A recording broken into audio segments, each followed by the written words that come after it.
Olá, catequista e liderança, que bom ter você conosco. Estamos na etapa 171 da Escola Catequética de Multiplicadores, aqui da Arquidiocese de Florianópolis, e você nos acompanha de tantos lugares. Obrigado pela sua companhia e pelo esforço que você faz na formação. Padre Vitor está conosco, vigário-geral aqui na Arquidiocese. Neste mês de novembro, nós estamos apresentando temas de estudo, de aprofundamento sobre a esperança cristã.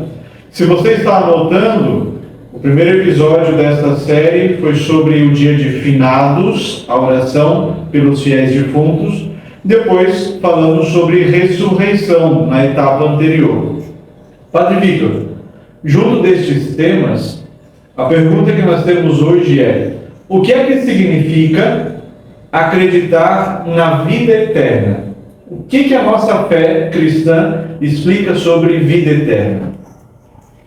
Vida eterna é a vida com Deus, com a alegria, o prazer de estar com Deus Pai, Filho e Espírito Santo, portanto, mergulhados definitivamente no mistério, na comunhão da Santíssima Trindade, com Maria Santíssima, enfim, com toda a humanidade, todos os santos e santas de Deus.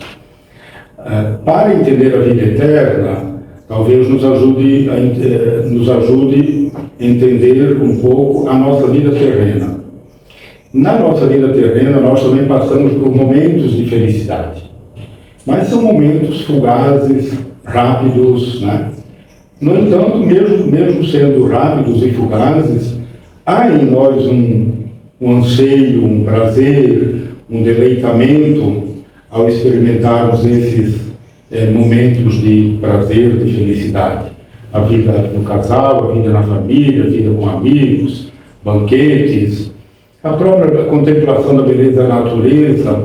A Sagrada Escritura fala tem diversas imagens para falar da vida eterna, Fala de um banquete, um jardim de delícias, a Jerusalém Celeste, a Cidade Nova, a comunhão de todos em Cristo. São imagens para dizer vida eterna. Enfim, a vida que não tem, como a nossa vida aqui terrena, é marcada por sobressaltos, angústias, aflições, medos, inseguranças. Vida eterna não tem nada disso, é vida completamente na alegria, na felicidade com Deus. E essa vida eterna, a gente pode dizer que é o céu, é isso? É o céu. E existe a vida eterna, vamos dizer assim, que não é esta felicidade, mas que é a vida eterna do inferno, ou não existe vida eterna no inferno? Aí nós não falamos de vida eterna, falamos de morte eterna. Morte eterna. Bom, para falar do inferno, eu preciso dizer o seguinte: o inferno não é vontade de Deus. E não é Deus quem manda quem quer que seja para o inferno. Como diz São Paulo, Deus quer que todos sejam salvos e todos cheguem ao conhecimento da verdade. Então Deus, que é Pai de bondade, compaixão, ternura, misericórdia, que Deus quer que todos nós terminemos a nossa vida no gozo da comunhão celestial com Ele. Ele nos criou para Ele. A nossa vocação é a comunhão com Deus na eternidade. Por isso a gente poderia dizer, exagerando um pouco, mas só para confirmar o que eu estou dizendo, nós poderíamos dizer que todos nós estamos orientados para o céu. Não há um segundo caminho, ou melhor, não há uma segunda opção. Nosso caminho é o céu. O inferno é você ficar a meio do caminho, você emperrar, você ser teimoso, orgulhoso, você não se entregar, não se lançar no amor misericordioso de Deus, você se achar dono de sua própria vida. Eu sei, eu quero, eu dou conta da minha vida, ninguém tem nada a ver com isso, eu me resolvo. E essas atitudes que a gente vai tendo nessa vida poderão ir nos petrificando, nos cristalizando. Evidentemente eu estou falando nós aqui, mas esperamos que com ninguém aconteça isso, Por isso, quando a igreja fala do inferno, ela fala de uma possibilidade, Possibilidade significa, Se Deus nos criou livres, a liberdade que Deus nos deu não é uma liberdade controlada, regrada, é uma liberdade plena. E Deus nos ama com amor incondicional. E nós podemos, inclusive, dizer não eternamente para Deus. Esse é o sentido do inferno, né? Então, se alguém disser não definitivamente para Deus, significa isolamento total, fechamento, né? A morte eterna, porque vida significa relações com Deus, com os outros, com o mundo, com Deus de quem somos filhos, com os irmãos de quem somos irmãos, com a natureza de quem somos administradores. O inferno é o fechamento total, né? Enfim, a murcha, a pessoa toda murcha ao ponto de não ser mais, ou seja, é porque é uma criação de Deus, mas não é mais porque se desfez completamente. Agora, a igreja nunca disse alguém está no inferno. Nunca, ninguém, nem pode dizer, né? Inferno, se alguém for para o inferno, é algo entre a pessoa e Deus. E Deus não perde a sua glória, o seu amor, se alguém fizer essa opção, porque é uma opção feita na total liberdade. Pessoal. Padre Vitor entrou no tema do inferno. Nós temos um episódio seguinte, na próxima semana, que vai tratar desses temas, mas já é aí um spoiler, já é um esquenta, para a gente entender essas verdades que às vezes as famílias nos perguntam. Padre Vitor, se nós começamos falando de vida eterna, essa comunhão plena com Deus, a passagem ou entrar na vida eterna exige a morte. Então, a realidade da morte, nós vamos nos deparar com ela, né? O que eu queria perguntar e ajudar os catequistas e lideranças é correto falar que a gente se prepara para a morte? Como é que a gente espera a nossa morte? Que caminho nós precisamos fazer para ter certeza da morte e não nos assustarmos com ela? Então, para bem morrer, é preciso bem viver. Gostei disso. Como é que é? Para bem morrer, é preciso bem viver. Para ter uma boa morte, é preciso ter uma boa vida. Sim. Boa vida, não no sentido de aproveitar e gozar a vida, mas no sentido de viver bem. O bem viver, né? Viver bem significa viver no amor, na justiça, na ética, na concórdia, no diálogo, né?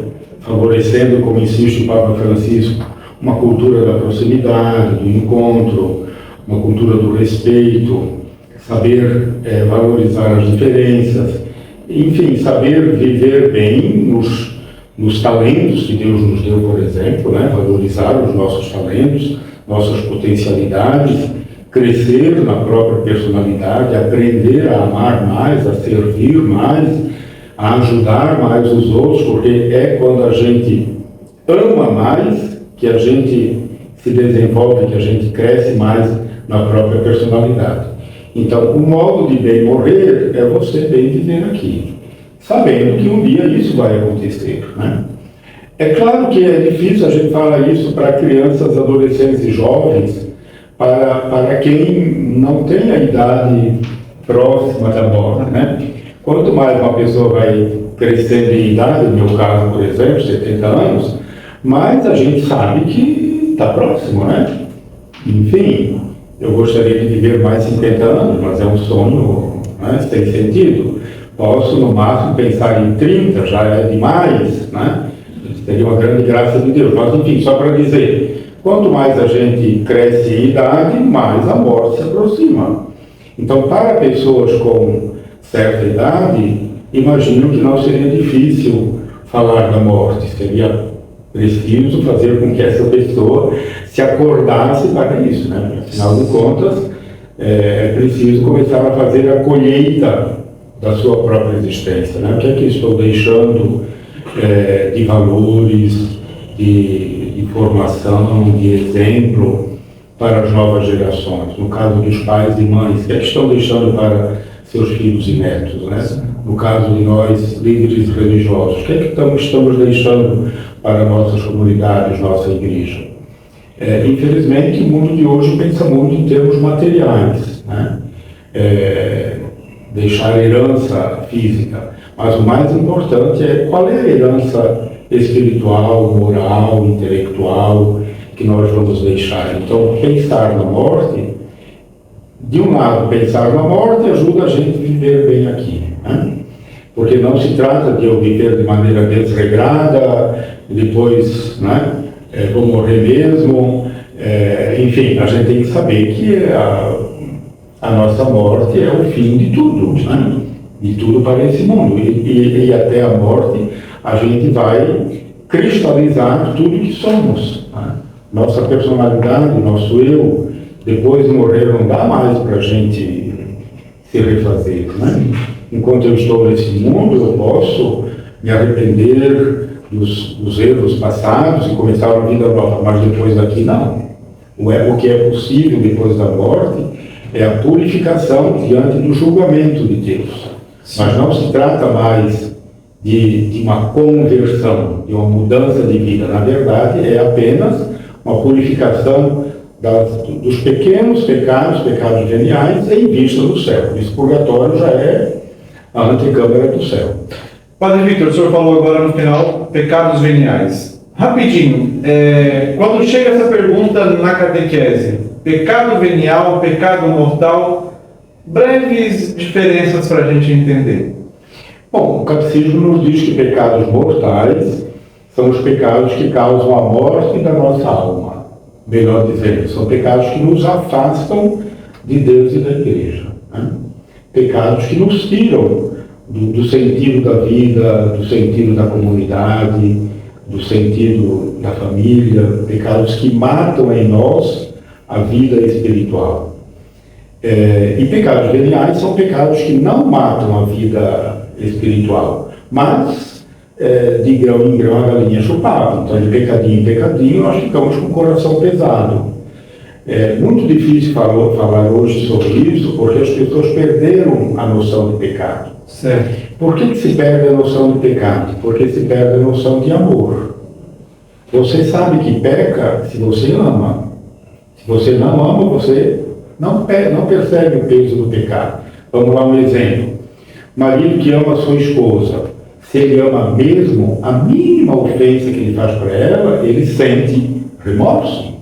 E vai se arrepender e vai buscar um jeito de se reconciliar. A mínima ofensa, né? O jeitinho de se reconciliar, que seja pedir perdão, como é que se diz, um afago, uma carícia, enfim, porque não quer perder aquele amor, né?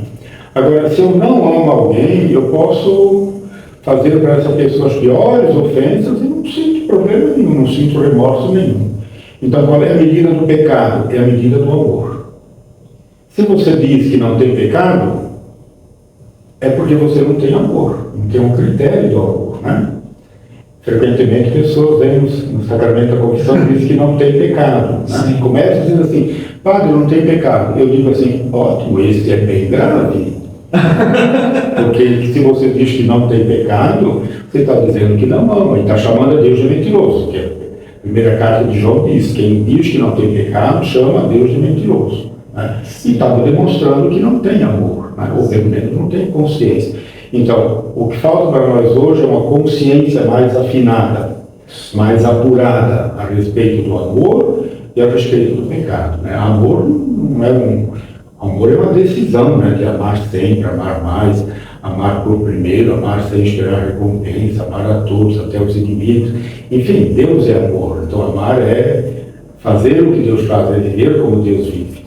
Muito obrigado, Padre Victor. Para a gente encerrar esse episódio, voltando ao nosso tema principal, vida eterna. Que mensagem o senhor deixa para quem nos assiste, catequistas, lideranças, sobre eu preciso esperar a minha vida eterna, eu preciso querer estar lá. E como eu, liderança, catequista, posso trabalhar isso em mim? Hoje nós vivemos no mundo do imediato, né? Tudo tem que ser agora, alguns até chamam de presentismo. Viver o presente, né? Aproveitar o dia, gozar o momento presente. É claro que a vida cristã implica em viver o momento presente, mas não no sentido de gozar a vida, aproveitar o presente, como se não houvesse futuro, ou como disse, como se não houvesse amanhã, né? O amanhã existe. Amanhã, dia tal e tal, né, no relógio, mas para nós cristãos existe um grande amanhã, que é a vida eterna. Por isso a gente também tem que saber sair desse imediatismo, desse presentismo, desse boné para baixo, dessa viseira, né, que aponta só para baixo. Como diz São Paulo, levanta a cabeça, né, olha para as realidades eternas, abre-te para a vida eterna. Então sair do presente e olhar no sentido espiritual para a vida eterna que Deus nos quer dar no céu. Muito obrigado, Padre Vitor. Agradecemos também você, liderança, e fiquemos agora com a nossa leitura orante.